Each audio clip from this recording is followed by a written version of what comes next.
السلام عليكم ورحمة الله وبركاته. نحمده ونصلي على رسوله الكريم. أما بعد فأعوذ بالله من الشيطان الرجيم. بسم الله الرحمن الرحيم. وسيق الذين كفروا إلى جهنم زمرا حتى إذا جاءوها فتحت أبوابها وقال لهم خزنتها ألم يأتكم رسل منكم يتلون عليكم آيات ربكم وينذرونكم لقاء يومكم هذا قالوا بلى ولكن حقت كلمة العذاب على الكافرين. إن الله وملائكته يصلون على النبي يا أيها الذين آمنوا صلوا عليه وسلموا تسليما. درود شريف اللهم صل على محمد وعلى آل محمد كما صليت على إبراهيم وعلى آل إبراهيم إنك حميد مجيد.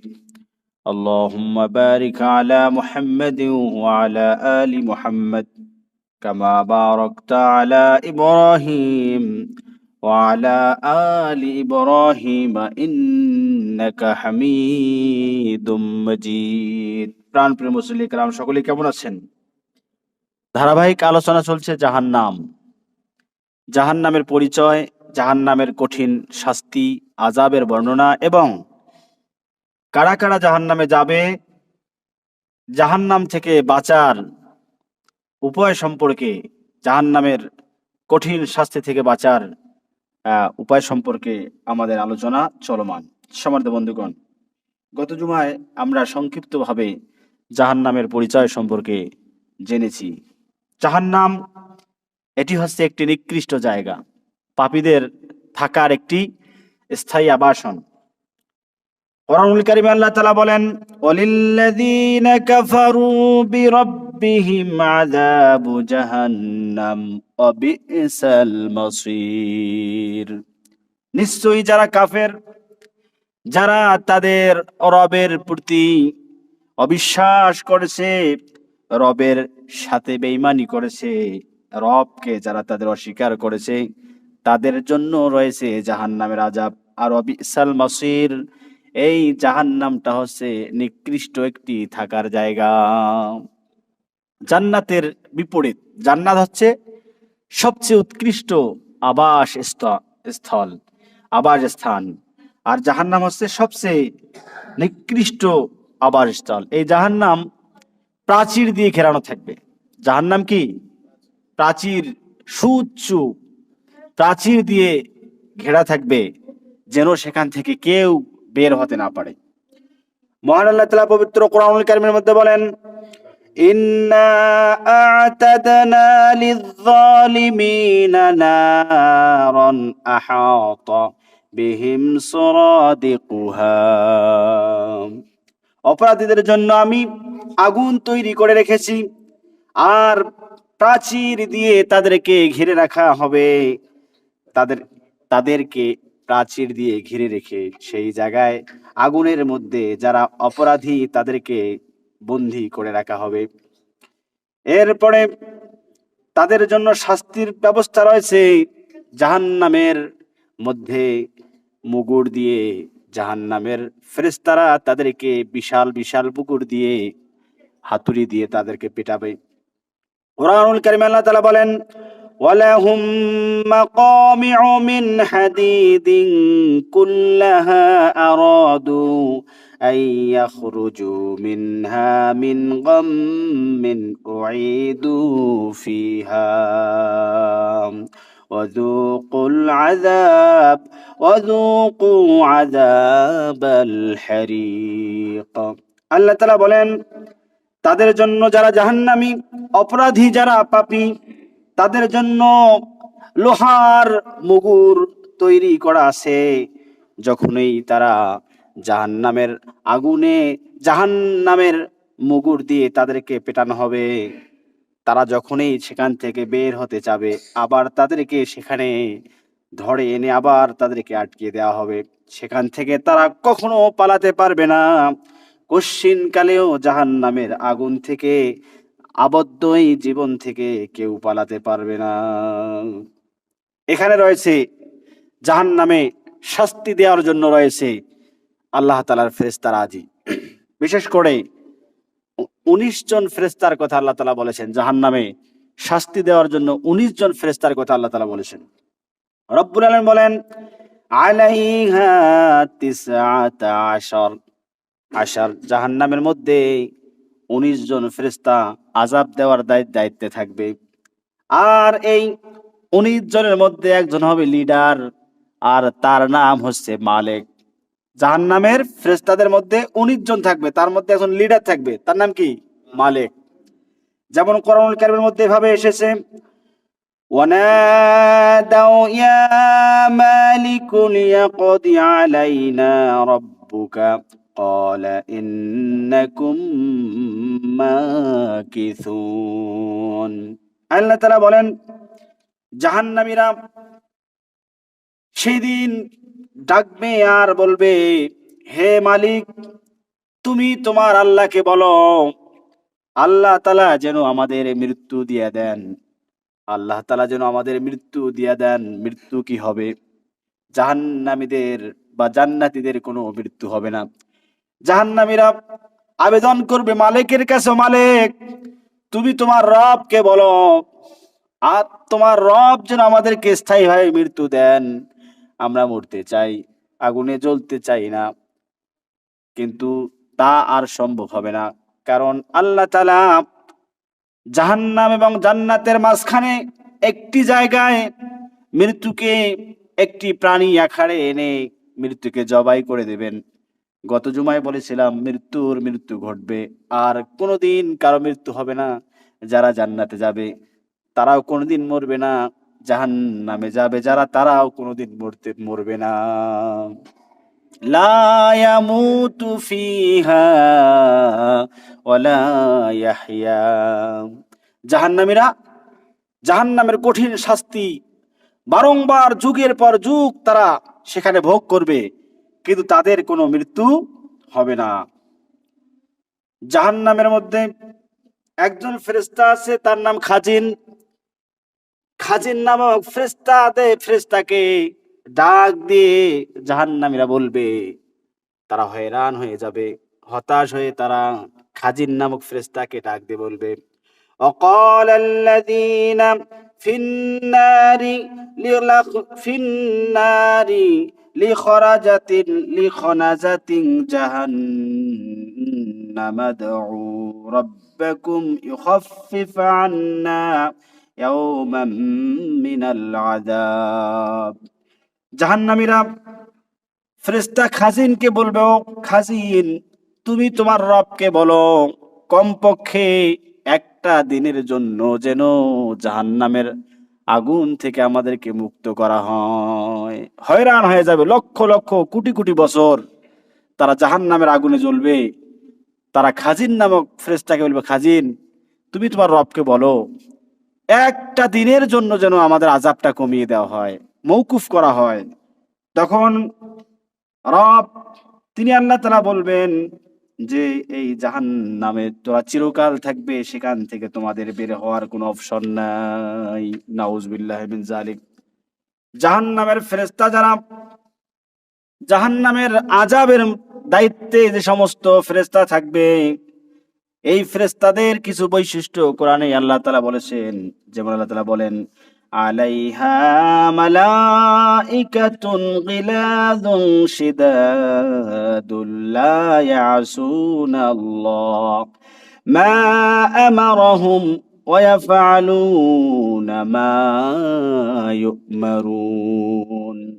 জাহান্নামের ফেরেশতারা তারা হবে নির্মম স্বভাবের, তাদের কোনো মমতা দয়া থাকবে না, কঠোর হৃদয়ের অধিকারী হবে, তারা অন্ধ হবে, কেউ বধির হবে, তারা তাদের হৃদয়ের মাঝে সামান্যতম দয়া থাকবে না, তারা সর্বদা আল্লাহর আদেশ পালনে তারা নিয়োজিত থাকবে, তারা এক সেকেন্ডের জন্য আল্লাহর আদেশের বাইরে কোনো কাজ করবেন না, সুদ খাবে না, ঘুষ নেবে না, কারো প্রতি কোনো দয়া হবে না, শাস্তি দিতে গিয়ে, ভয়ঙ্কর শাস্তি প্রদান করতে গিয়ে ফেরেশতাদের হৃদয়ের মাঝে সামান্যতম দয়ার সৃষ্টি হবে না। নাউজুবিল্লাহ, নাউজুবিল্লাহ মিন যালিক।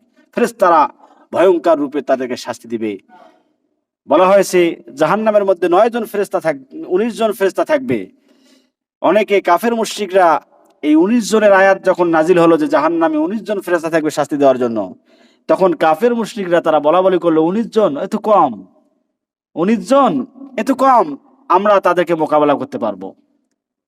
নাউজুবিল্লাহি মিন যালিক। অথচ জাহান্নামে শাস্তি দেওয়ার জন্য একজন ফেরেশতা যথেষ্ট, সারা দুনিয়ার সমস্ত মানুষ এবং জিনকে শাস্তি দেওয়ার জন্য একজন ফেরেশতা যথেষ্ট। ফেরেশতারা এত শক্তিশালী হবে, এত ক্ষমতাধর হবে তারা।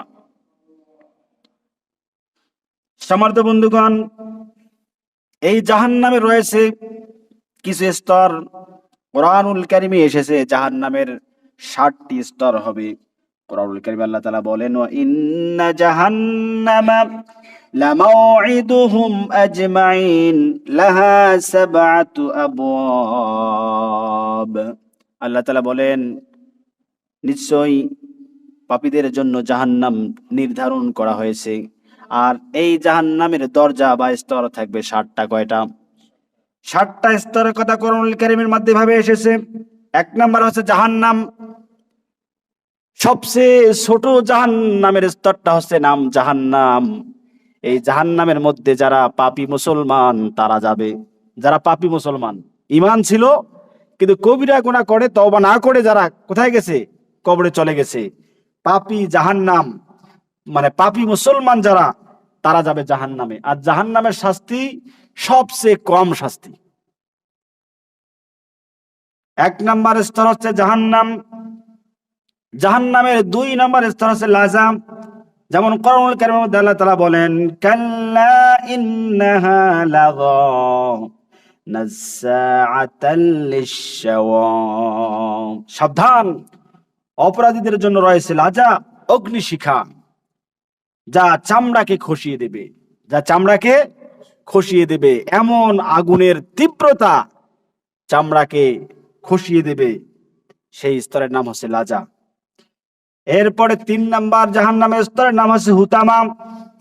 কোরআনুল কারীমে আল্লাহ তাআলা বলেন, কাল্লা লায়ুমবাদান্না ফিল হুতামা নারুল্লাহিল মুকাদা। কাল্লা লায়ুমবাদান্না ফিল হুতামা, অবশ্যই সে হুতামায় নিক্ষিপ্ত হবে। এটা আল্লাহর আগুন। ওমা আদরাকা মাল হুতামা, তুমি কি জানো এই হুতামাটা কি? নারুল্লাহিল মুকাদা, এই হুতামা হচ্ছে এমন আগুন যা মানুষের কলিজা, হাড়, অন্তর সব জ্বালিয়ে পুড়িয়ে ছারখার করে দেবে। নাউজুবিল্লাহ। জাহান্নামের 4র্থতম স্তরের নাম হচ্ছে জাহিম। কোরআনুল কারীমে আল্লাহ তাআলা বলেন, ইন্না আ'তাদনা লিল কাফিরিনা সালাসিলা ওয়া আগলালান ওয়া সাঈরা। নিশ্চয় আমার কাছে রয়েছে অপরাধীদের জন্য শিকল এবং জাহিম নামক অগ্নিকুণ্ড। জাহিম এমন একটি জায়গা যেখানে যারা বড় বড় পাপী, অহংকারী এমন ব্যক্তিদেরকে সেখানে নিক্ষিপ্ত করা হবে। জাহান্নামের 5ম স্তর হবে সাঈর।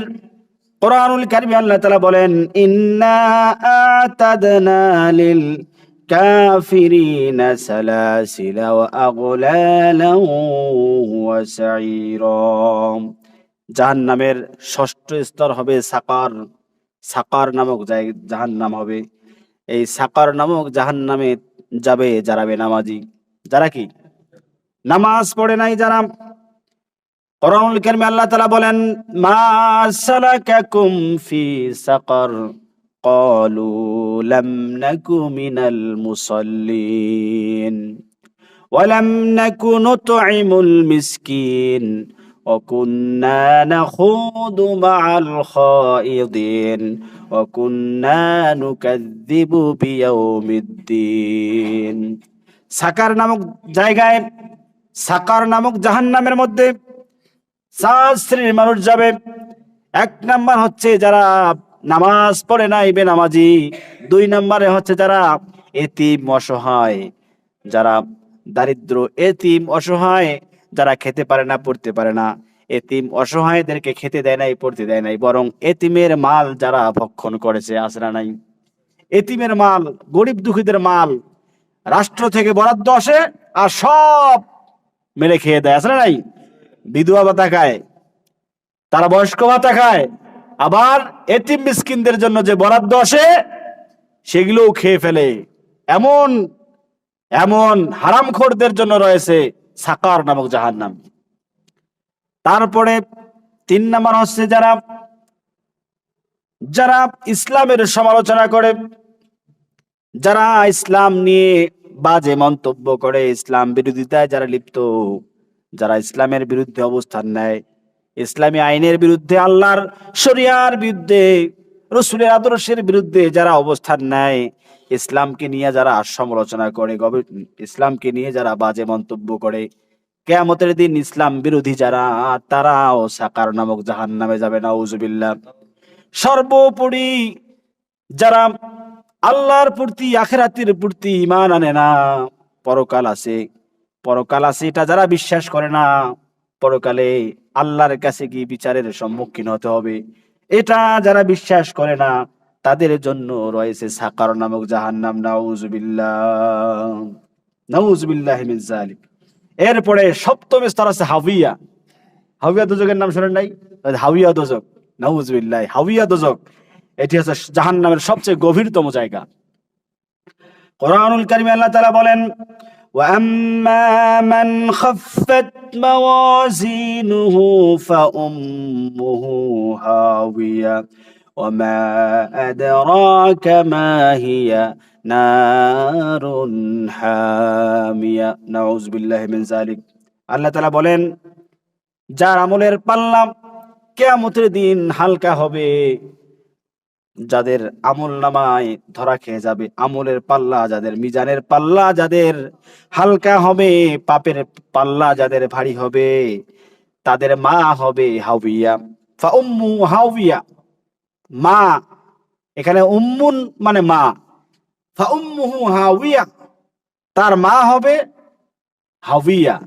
মা যেমন সন্তানকে বুকের মধ্যে আগলিয়ে রাখে, ফেলে দেয় না, ছুঁড়ে ফেলে দেয় না, হাবিয়া দোজক অপরাধীদেরকে এমন ভাবে জাপটিয়ে রাখবে, এমন ভাবে আগলে রাখবে, এই জাহান্নাম থেকে তারা 1 সেকেন্ডের জন্য বাইরে কোথাও বের হতে পারবে না। ওমা আদরাকা মা হিয়া, নবী হে আপনি কি জানেন হাবিয়া দোজকটা কি? নারুন হামিয়া, এটি একটি জ্বলন্ত আগুন, জ্বলন্ত আগুনের বিশাল কুণ্ডলী। আর এই হাবিয়া দোজকটা হচ্ছে জাহান্নামের সবচেয়ে নিচুতে। জাহান্নামের গভীরতার কথা গত জুমায় বলেছিলাম। 70 বছর ধরে একটি বিশাল পাথর জাহান্নামের মুখের মধ্যে নিক্ষেপ করা হয়েছে। এটা তলানিতে পৌঁছাতে সময় লেগেছে 70 বছর। কত বছর? ওই আকাশ লক্ষ কোটি মিলিয়ন ট্রিলিয়ন দূরে, কোথায়? ওই সূর্য, সেই সূর্যের তাপ পৃথিবীতে আসতে সময় লাগে মাত্র 8 মিনিট। কয় মিনিট? সূর্য পৃথিবীর চেয়ে 13 লক্ষ গুণ বড়। কত গুণ বড়? 13 লক্ষ গুণ বড়। কত দূরে থাকলে পরে এত বিশাল সূর্যকে একটা ফুটবলের মতো দেখা যায়? সুবহানাল্লাহ, আল্লাহু আকবার। এই 13 লক্ষ পৃথিবী একখানে করলে একটা সূর্যের মতো হবে। এত বিশাল সূর্যের আলো পৃথিবীতে আসতে সময় লাগে 8 মিনিট। মাত্র কয় মিনিট? 8 মিনিট। আর জাহান্নাম এত বিশাল গভীর, সেখানে একটা নিক্ষিপ্ত পাথর তলানিতে পৌঁছাতে সময় লাগে 70 বছর। নাউযুবিল্লাহি মিন যালিক। সেই জাহান্নামের গভীরতম জায়গা হচ্ছে হাবিয়া। এই হাবিয়া দুজকে থাকবে ইন্নাল মুনাফিকিনা ফিদ দারকিল আসফালি মিনান নার। কোরআনুল কারীমে আল্লাহ তাআলা বলেন, নিশ্চয়ই যারা মুনাফিক তাদের থাকার জায়গা হচ্ছে জাহান্নামের সবচেয়ে নিচুতে, জাহান্নামের সবচেয়ে নিম্নে স্থান হবে মুনাফিকদের। মুনাফিক কারা? মুনাফিক হচ্ছে তারা যারা দেখতে মুসলমানের মতো, দাড়ি টুপি পাঞ্জাবি, নামটা হয় আব্দুল্লাহ। নাম কি? নাম কোন আব্দুল্লাহ, কিন্তু কাজ হচ্ছে শয়তানের মতো। আছে না নাই? আচ্ছা, মুনাফিকদের যিনি লিডার তার নামটা কি বলেন দেখি? জানেন না? মানে আমি উবাই জানতে চাচ্ছি না, মূল নাম তার একটাই নাম বলেন, বাপের নাম জানতে চাইছি না। ওর বাপের নাম হচ্ছে উবাই। বোঝেন? মুনাফিকদের লিডার, যে জাহান্নামের সবচেয়ে বড় আযাব যার জন্য নির্ধারিত, তার নাম হচ্ছে আব্দুল্লাহ। রসুলের বাবার নাম কি? আব্দুল্লাহ। আর আল্লাহর কাছে সবচেয়ে প্রিয় নাম দুটা, বুখারী শরীফের হাদিস, একটা আব্দুল্লাহ আব্দুর রহমান। আর সবচেয়ে জাহান্নামের বড় আযাব যার জন্য বরাদ্দ চিরকাল, তার নামটাও কি? আব্দুল্লাহ। আপনার নাম মুসলমান, চামড়া কাটছেন আর মনে করছেন যে আমি জান্নাতে যাব। আপনার কর্মকাণ্ড যদি আব্দুল্লাহ ইবনে উবাইয়ের মতো হয়, তাহলে ওই জাহান্নাম হাবিয়া নামক দোজখ আপনার জন্য অপেক্ষায় রয়েছে, ঠিক কিনা? আপনার অবস্থান যদি ইসলামী আইন, আল্লাহর আইন, বিশ্ব সাল্লাল্লাহু আলাইহি ওয়াসাল্লামের আদর্শের বিরুদ্ধে হয়, মানব রচিত মতবাদের পক্ষে হয়, নিঃসন্দেহে হাবিয়া নামক দোজখ আপনার জন্য অপেক্ষা করেছে। নাউযুবিল্লাহি মিন যালিক। আব্দুল্লাহ ইবনে উবাই তো নামাজও পড়তে পারে নাই। আব্দুল্লাহ ইবনে উবাই রাসূলের মুসল্লি ছিল, একদিনের দুদিনের না। এই আব্দুল্লাহ মুনাফিক, এই রাসূলের পেছনে দীর্ঘদিন যাবত নামাজ পড়েছে রাসূলের ইমামতিতে। রাসূলের সাথে মাঝে মাঝে জিহাদে গিয়ে পালিয়ে এসেছে।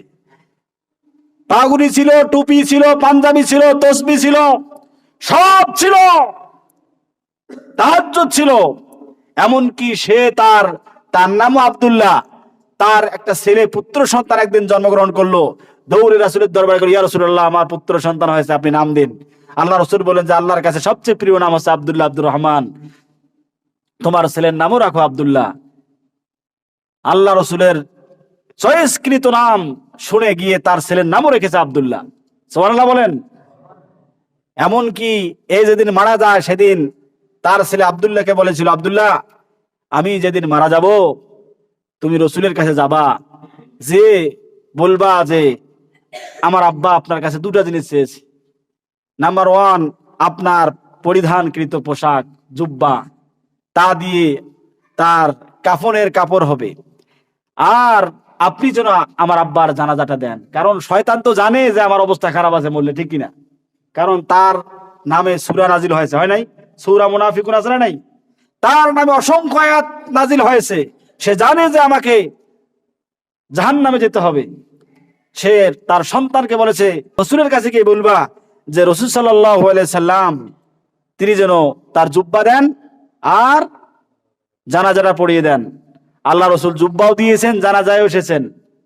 কিন্তু ওমর রাদিয়াল্লাহু তাআলা পিছন দিক থেকে আল্লাহ রাসূলকে নিষেধ করেছেন, ইয়া রাসূলুল্লাহ, এত বড় একজন ইসলাম বিদ্বেষী, তার জীবনের প্রত্যেকটা পদক্ষেপে সে আপনার বিরোধিতা করেছে, আল্লাহর আইনের বিরোধিতা করেছে, আপনি তার জানাজা দিবেন? আল্লাহ রাসূল দয়ার নবী, তিনি বলছেন আমার রব এখনো আমাকে নিষেধ করে নাই, সুতরাং আমি যাব, আমি জানাজায় যাব। রাসূলেরও মনটা চাচ্ছিল না, তবুও যাচ্ছিলেন দয়ার নবী তিনি। এরপরে আল্লাহ রাসূল সাল্লাল্লাহু আলাইহি সাল্লাম যখন জানাজায় দাঁড়ালেন, সাহাবীদের মন নাই। ওমর রাদিয়াল্লাহু তাআলা তোর মন নাই নামাজে। ওমর রাদিয়াল্লাহু তাআলা নামাজে মন না দিয়ে রাসূলের মুখের দিকে তাকায়। নিঃসন্দেহে অবশ্যই আমার রব একটা ফয়সালা দেবেন। আল্লাহ আয়াত নাজিল করছেন যে একবার দুইবার নয়, 70 বারও যদি এই মুনাফিকের জন্য আপনি দোয়া করেন কবুল হবে আপনি এর জানাজায় দাঁড়াবেন না, এর জন্য যদি আপনি ৭০ বার দোয়া করেন, আরবিতে ৭০ মানে হচ্ছে অসংখ্য, এর জন্য কোনো দোয়া কবুল হবে না।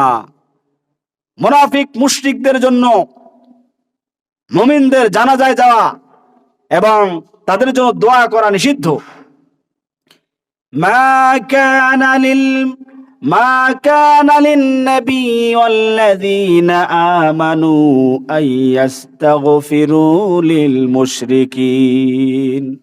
সূরা তাওবার মধ্যে আল্লাহ তাআলা বলেন, কোন নবীর জন্য জায়েজ নাই এবং কোন ঈমানদারের জন্য জায়েজ নাই কোন মুশরিকের জন্য, মুনাফিকের জন্য আল্লাহর কাছে দোয়া করা, জানাজায় উপস্থিত হওয়া। বন্ধুগণ, আজকে একটা কঠিন মাসালা বলি আপনাদেরকে।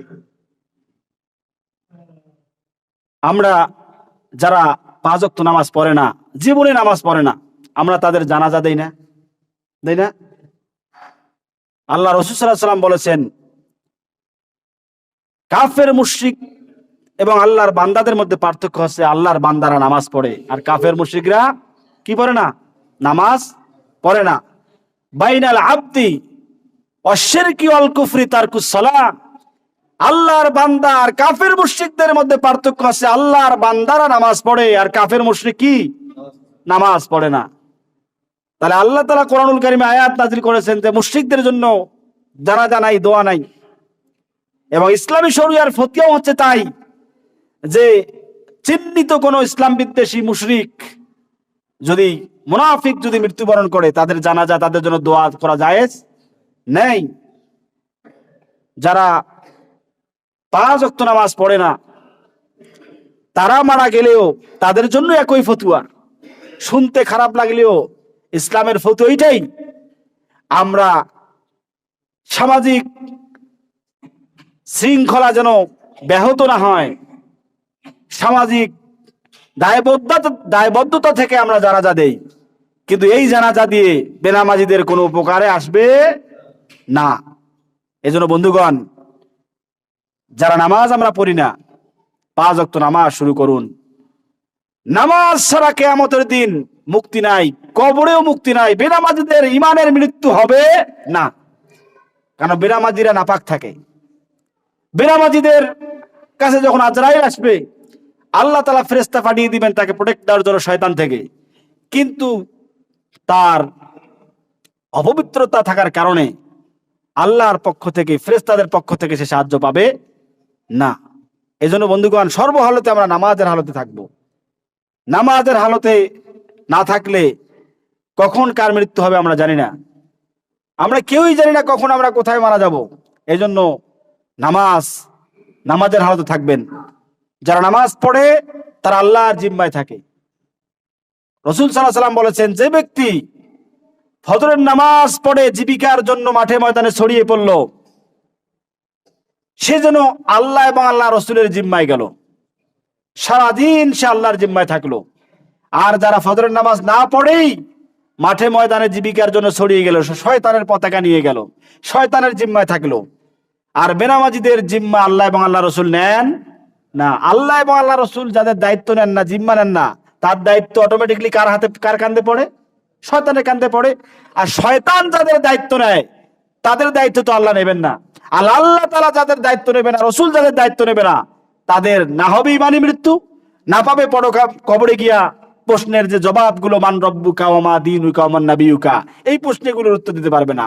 যে ব্যক্তি সারা জীবন আল্লাহর গোলামি করে নাই, আল্লাহকে চূড়ান্ত ভাবে ভালোবাসে নাই, রসুলের আদর্শ গ্রহণ করে নাই, আল্লাহকে রব হিসাবে, আইনদাতা, বিধানদাতা হিসাবে মানে নাই, আল্লাহর গোলামি করে নাই, ইসলামী শরিয়াকে অবজ্ঞা করেছে, অমান্য করেছে, ইসলামী শরিয়ার বিরুদ্ধে অবস্থান নিয়েছে, আল্লাহর আইনের বিরুদ্ধে মানব রচিত মতবাদ প্রতিষ্ঠার সংগ্রাম আন্দোলন করেছে, বিশ্বনবী সাল্লাল্লাহু আলাইহি সাল্লামের আদর্শের বিরুদ্ধে যাদের অবস্থান ছিল, বিশ্বনবী সাল্লাল্লাহু আলাইহি সাল্লামকে আদর্শ নেতা হিসেবে গ্রহণ করে নাই, অমুক ছাতা নেতা পাতা যা আছে, এদেরকে যারা আদর্শ নেতা হিসেবে গ্রহণ করেছে, বলেন দেখি কবরের মধ্যে যে 3টা প্রশ্ন মৌলিক, মান রব্বুকা, বলো দেখি তোমার রবকে, আইনদাতাকে, বিধানদাতাকে, যারা আল্লাহর আইন পৃথিবীতে মানে নাই, আল্লাহর আইন প্রতিষ্ঠার কাজ করে নাই, তারা কি মান রব্বুকা প্রশ্ন উত্তর দিতে পারবে?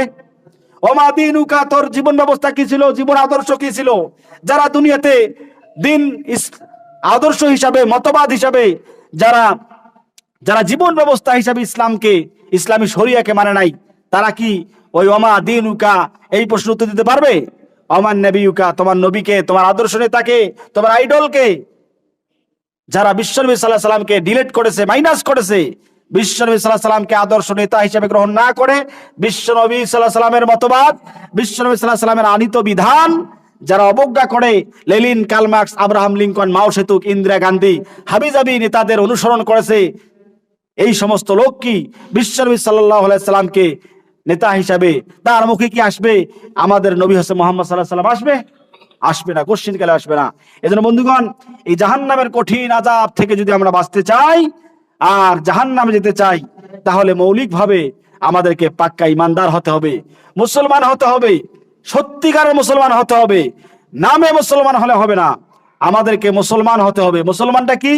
মুসলমান হচ্ছে যারা আল্লাহর বিধানের কাছে ইচ্ছায় অনিচ্ছায় যারা আনুগত্য পোষণ করে, যারা ইচ্ছায় অনিচ্ছায় নির্দ্বিধায় বিনা প্রশ্নে আল্লাহ এবং আল্লাহ রসুলের বিধানের কাছে যারা মাথা নত করে, আল্লাহ এবং আল্লাহ রসুলের আদর্শ বিধান মেনে নেয়, তাদেরকে বলা হয় মুসলিম। আর যারা আল্লাহ এবং আল্লাহ রসুলের বিধান মানে না, আল্লাহ রসুলের আইন বিধানের ধার ধারে না, ইসলামী শরিয়ার ধার ধারে না, আল্লাহর আইনের ধার ধারে না, তারা কোশ্চিন কালে মুসলমান হতে পারে না। তারা হচ্ছে মুনাফিক। আর মুনাফিকদের জন্য রয়েছে কঠিন শাস্তি। জাহান্নামের মধ্যে আল্লাহ মুনাফিকদেরকে সবচেয়ে বেশি আযাব দেবেন। কারণ ইসলামের ক্ষতি কাফের, মুশরিক, বিধর্মীরা, অন্য ভিন্ন ধর্মাবলম্বীরা যা না করেছে, তার চেয়ে বেশি ইসলামের ক্ষতি, মুসলমানদের ক্ষতি করেছে লিবাসধারী যারা মুসলমান, ঠিক কিনা? নাম মুসলমানের মতো, মুসলমানের সন্তানকে বিয়ে শাদিও করে, মসজিদেও যায়, মাদ্রাসাতে চান্দাও দেয়, আবার আল্লাহর আইনের বিধানের বিরুদ্ধে, রসুলের আদর্শের বিরুদ্ধেও তারা দাঁড়িয়ে যায়, ঠিক কিনা? এরা ইসলামের সবচেয়ে বেশি ক্ষতি করেছে। এই জন্য যারা আল্লাহ এবং আল্লাহ রসুলের দ্বীনের সবচেয়ে বেশি ক্ষতি করেছে, আল্লাহর আইনের বিরুদ্ধে যাদের অবস্থান, সবচেয়ে বড় জাহান্নাম তাদের জন্য রেডি করা আছে।